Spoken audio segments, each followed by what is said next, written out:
हे दोस्तों, आज मैं आपको बताऊंगा एक की रीजन क्यों कुछ ही लोग बहुत अमीर बन पाते हैं और क्यों ज्यादातर लोग गरीब या फिर मिडिल क्लास रह जाते हैं। रॉबर्ट नाम का एक लड़का था जिसके दो बाप थे।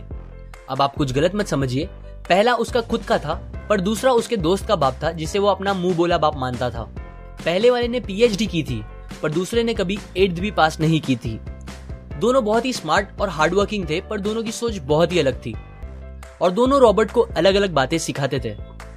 पहला बाप बोलता था कि पैसा सारे फसाद की जड़ है, पर दूसरा बोलता था कि पैसा ना होना सारे फसाद की जड़ है। पहला रॉबर्ट को हमेशा महंगी चीजों के बारे में सोचने से मना करता था और कहता था कि वो हमारी हैसियत के बाहर है। दूसरा उसे कहता था कि वो सोचे और अलग अलग रास्ते ढूंढे जिससे वो सारी महंगी चीजें खरीद सके। ये करने से उसका दिमाग तेज होगा और नए आइडियाज भी मिलेंगे। पहला उसे कहता खूब मेहनत कर, अच्छे से पढ़ लिख ताकि तुझे बड़ी कंपनी में नौकरी लगे और तू बड़ा इंसान बन पाए। दूसरा कहता था तू खूब पढ़ मेहनत कर पर खुद की कंपनी खोल ताकि तू खूब सारी नौकरियां लोगों को दे पाए। रॉबर्ट के पास एक एडवांटेज था, उसने अपने दोनों बापों को अपनी अलग अलग सोच के साथ बढ़ते और उनकी तरक्की देखी। उसने अपना दिमाग लगाया और अपने दूसरे बाप की बातें मानी और फॉलो की, जो कि बाद में मायामी फ्लोरिडा का सबसे अमीर इंसान बना और उसकी सिखाई बातों से उसने खुद करोड़ों कमाए, जबकि उसका पहला बाप जिंदगी भर गरीब रह गया। सबसे इंपॉर्टेंट बातों में से एक बात जो रॉबर्ट ने अपने अमीर बाप से सीखी वो थी फाइनेंशियल लिटरेसी, जिसका मतलब है एसेट्स और लायबिलिटीज के बीच का डिफरेंस जानना। अब आप गौर से सुनिए, ये नॉर्मल कॉमर्स में सिखाए गए मीनिंग से थोड़ा अलग है। रॉबर्ट ने काफी इजी शब्दों में उसका मीनिंग बताया है, जो कि कुछ ऐसा है। एसेट्स कोई भी वो चीज होती है जो आपको पैसे बना के दे या फिर आपके जेब में पैसे डाले, और लायबिलिटीज वो चीजें होती है जो आपके जेब से पैसे ले ले या आपके पैसे खत्म करे। अमीर लोग इसीलिए अमीर होते हैं बिकॉज वो अपने एसेट्स बनाते हैं, जबकि मिडिल क्लास लोग बस लायबिलिटीज पे खर्च करते हैं।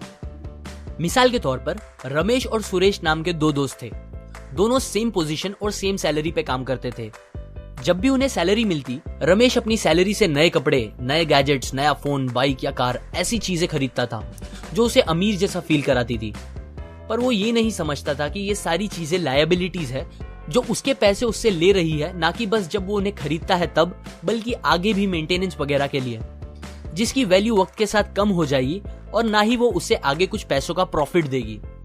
बट सुरेश ऐसा नहीं था। वो ये सारी चीजें नहीं खरीदता था जब तक कि उसके लिए बहुत जरूरी ना हो वो चीज खरीदना। वो पैसे जमा करता था और एसेट्स पे खर्च करता था, जैसे कि स्टॉक्स, बॉन्ड्स, रियल एस्टेट, अपनी खुद की स्किल्स बढ़ाने के लिए या कुछ सीखने के लिए जो उसे आगे और पैसे बना के दे। 2 साल बाद सुरेश करोड़पति बन गया, जबकि रमेश वैसे का वैसा अपनी कम सैलरी को कोसता रह गया और कहता था कम सैलरी उसके मिडिल क्लास होने का रीजन है। एक गरीब इंसान का कैश फ्लो कुछ इस तरह होता है, उसे पैसे मिलते हैं और फिर वो पैसे उसकी जरूरी खर्चों में खत्म हो जाते हैं। एक मिडिल क्लास का कैश फ्लो थोड़ा सा अलग होता है, उसे पैसे मिलते हैं, वो पैसे जरूरी खर्चों और लायबिलिटीज में खत्म कर देता है। इसीलिए मिडिल क्लास और गरीब में ज्यादा फर्क नहीं है। मोस्टली मिडिल क्लास लोगों को लगता है उनका घर उनका एसेट है, पर ऐसा नहीं है। आपका घर आपको पैसे बना के नहीं देता अनलेस आप उसको भाड़े पे दो, जबकि अमीर लोगों का कैश फ्लो ऐसा होता है। उन्हें पैसे मिलते हैं, वो उस पैसों से अपने एसेट्स बनाते हैं पहले और फिर उससे बने पैसों से खर्चा करते हैं। इसीलिए वो अमीर होते जाते हैं क्योंकि उनके इनकम के सोर्स बढ़ते जाते हैं।